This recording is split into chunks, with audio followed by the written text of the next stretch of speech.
आपको पता है, जब मैं किसी नई दुकान के सामने से गुजरता हूँ ना, तो एक अजीब सी खुशी और हैरत होती है।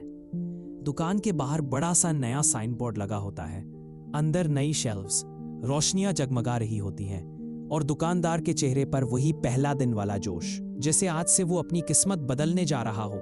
लेकिन इमेजिन करें, यही दुकान एक साल बाद देखिए, अक्सर शटर बंद, बोर्ड धुंधला चुका होता है या किसी नए नाम से वही जगह दोबारा रेंट पर लगी होती है। और यही वो बिटर ट्रुथ है जिस पर हम आज बात करेंगे। दुनिया भर की स्टडीज बताती हैं कि तकरीबन 90% छोटे रिटेल बिजनेसेस पहले 2 साल में फेल हो जाते हैं। जी हाँ, 99 नहीं, पूरे 90%। ये कोई लोकल मसला नहीं। अमेरिका में हार्वर्ड बिजनेस स्कूल की रिसर्च के मुताबिक 20% छोटे कारोबार पहले साल में ही बंद हो जाते हैं और तकरीबन 50% 5 साल के अंदर।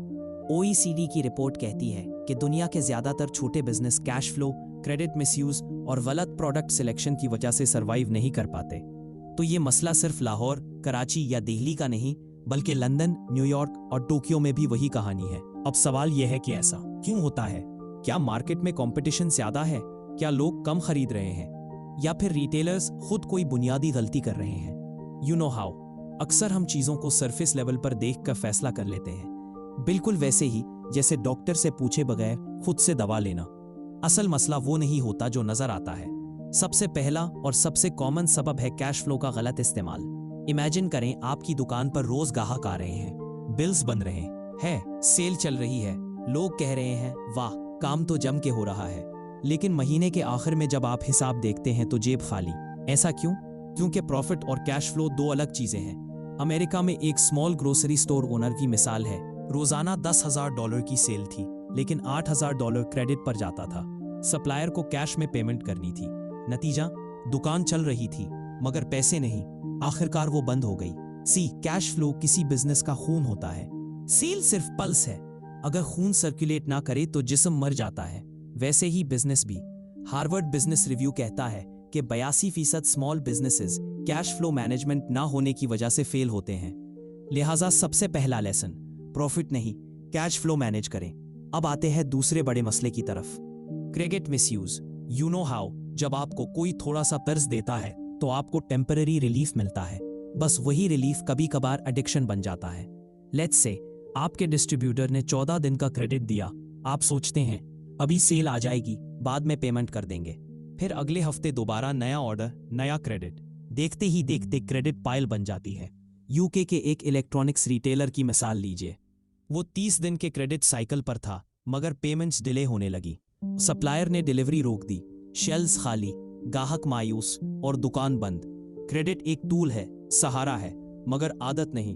अगर आप इसे डिसिप्लिन के साथ इस्तेमाल करेंगे तो बिजनेस ग्रो करेगा, लेकिन अगर आपने इसे एक्सक्यूज बना लिया तो बिजनेस डूब जाएगा। हमेशा क्रेडिट लिमिट फिक्स करें, मसलन राज 50,000 से ज्यादा ना हो। पेमेंट का वीकली साइकिल रखें, डिले कभी ना करें। और सबसे जरूरी, क्रेडिट लेने का टाइम और देना का टाइम हमेशा याद रखें। तीसरा, गलत स्टॉक सिलेक्शन। इमेजिन करें आपके फ्रिज में सब्जियां भरी हों जो आप खाते ही नहीं। पैसा लगा, जगह भी गई, मगर फायदा कुछ नहीं। यही डेड स्टॉक है। इंडिया में एक रिटेलर ने कॉस्मेटिक्स में इन्वेस्ट किया क्योंकि सेल्समैन ने कहा था ये फ्यूचर हिट है, लेकिन उसके इलाके में स्नैक्स और डेली यूज आइटम्स ज्यादा चलते थे। नतीजा, लाखों रुपए का माल शेल्व्स पर सड़ गया। मैकिन्जी की रिटेल स्टडी बताती है कि 60% अनसक्सेसफुल रिटेलर्स की दुकानों में नॉन मूविंग इन्वेंटरी 25% से ज्यादा होती है। अब यहाँ एक फॉर्मूला याद रखें, ABC एनालिसिस। A आइटम्स, वो चीजें जो तेजी से बिकती हैं, मसलन biscuits, soft drinks. B items, दरमियानी रफ्तार वाली, shampoo, soaps. C items, slow moving items, luxury या सीजनल गुड्स। स्मार्ट रिटेलर्स अपनी 80% इन्वेस्टमेंट A आइटम्स में रखते हैं, क्योंकि प्रॉफिट मार्जिन नहीं, स्टॉक रोटेशन बिजनेस को जिंदा रखती है। अब चौथी बड़ी गलती, कंपटीशन को कॉपी करना। यू नो हाउ, हम अक्सर अपने हमसाये को देखकर प्लान बनाते हैं। अगर वो डिस्काउंट दे रहा है तो हम भी दे देते हैं। अगर वो क्रेडिट पर दे रहा है तो हम भी शुरू कर देते हैं। लेकिन इमेजिन करें, अगर उसकी बाइंग पावर आपसे 10 गुना ज्यादा है तो वो 5% डिस्काउंट सरवाइव कर लेगा, आप नहीं।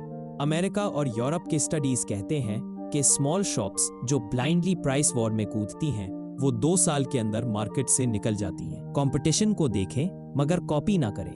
अपनी स्ट्रेंथ पर स्ट्रैटेजी बनाएं। एग्जाम्पल के तौर पर, अगर आप लग्जरी एरिया में हैं तो कन्वीनियंस पर फोकस करें, अगर मिडिल क्लास एरिया में हैं तो वैरायटी पर, अगर रूरल एरिया है तो लो प्राइस पैक पर। पांचवा और शायद सबसे इग्नोर्ड रीजन, बिजनेस माइंडसेट का ना होना। यू नो हाउ ज्यादातर लोग बिजनेस को जॉब समझकर चलाते हैं। सुबह दुकान खोलो, शाम को बंद करो, बस। कोई सेल्स एनालिसिस नहीं, कोई एक्सपेंस ट्रैकिंग नहीं। जापान के कॉन्वीनी स्टोर्स की मिसाल लीजिए, वहां छोटी दुकानें भी डेटा एनालिटिक्स यूज करती हैं। कौन सा प्रोडक्ट किस वक्त बिकता है, कौन सा शेल्फ ज्यादा प्रॉफिटेबल है। मैकिन्जी की रिटेल सर्वे बताती है कि डेटा ड्रिवन स्टोर्स 3x ज्यादा प्रॉफिट अर्न करते हैं, जबकि साउथ एशिया में ज्यादातर स्मॉल शॉप्स अब भी नोटबुक पर हिसाब लिखती हैं। यानी बिजनेस इनसाइट जीरो। एक POS सिस्टम लगाएं, चाहे सिंपल एक्सेल हो, वीकली सेल्स रिपोर्ट देखें, प्रॉफिट वर्सेस कैश फ्लो फर्क समझें और हर प्रोडक्ट की सेल थ्रू रेट निकालें। कितना स्टॉक कितने दिन में बिक रहा है। अब एक बात दिल से सुने, मैंने खुद ऐसे रिटेलर्स देखे हैं जो टैलेंट से नहीं बल्कि डिसिप्लिन से कामयाब हुए। एक साहब लाहौर के शाहदरा में थे, रोजाना सेल एवरेज थी मगर पेमेंट कभी लेट नहीं की। स्टॉक हमेशा कैलकुलेटेड रखा और डिस्काउंट सिर्फ तब दिया जब लॉजिक था। आज वो 2 ब्रांचेस चला रहे हैं। दूसरी तरफ एक और रिटेलर जिसने स्टार्ट में बड़ा स्टोर लिया, फैंसी शेल्फ्स लगाई, सेल्समैन हायर किए, लेकिन क्रेडिट पर चलता रहा। 1 साल में बंद। तो मसला बड़ा सिंपल है, रिटेल बिजनेस मार्केट की वजह से फेल नहीं होता, मैनेजमेंट की वजह से फेल होता है। ग्लोबल एनालिसिस भी यही कहती है। Harvard business review, lack of cash flow planning is the number 1 killer of small retail businesses. OECD 2024 report, SMEs that track financial KPIs monthly are 40% more likely to survive. McKinsey, inventory mismanagement accounts for 25% of SME retail losses. Japan retail case study, data driven decision making triples profit margin. अब जरा recap कर लेते हैं। Cash flow को pulse की तरह monitor करें, credit को लिमिट के साथ यूज करें, स्टॉक में इमोशनल नहीं एनालिटिकल डिसीजन लें, कंपटीशन को ऑब्जर्व करें, फॉलो नहीं। बिजनेस को सिस्टम के तौर पर चलाएं, जुगाड़ के तौर पर नहीं। इमेजिन करें अगर हर रिटेलर ने सिर्फ ये 5 बातें अपना ली तो ना सिर्फ वो सरवाइव करेगा बल्कि ग्रोथ फेज में जाएगा। बिजनेस कोई मैजिक नहीं होता, ये मैथ होता है, और जो मैथ समझ गया वो मार्केट जीत गया। आखिर में एक बात जो मैं हमेशा कहता हूं, बिजनेस क्रैश लक से नहीं होता, हैबिट से होता है। और अगर आपने हैबिट बदल ली, डिसिप्लिन, ट्रैकिंग, स्मार्ट चॉइसेस, तो कोई रिसेशन, कोई कंपटीशन आपको नहीं रोक सकता।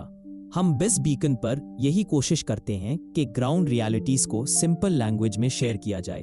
अगर आपको ये बातें प्रैक्टिकल लगे, अगर आपको लगा कि हाँ ये मेरे साथ भी हुआ था, तो वीडियो को लाइक करें और चैनल को सब्सक्राइब करें, क्योंकि हम हर हफ्ते इसी तरह की बातें लाते हैं।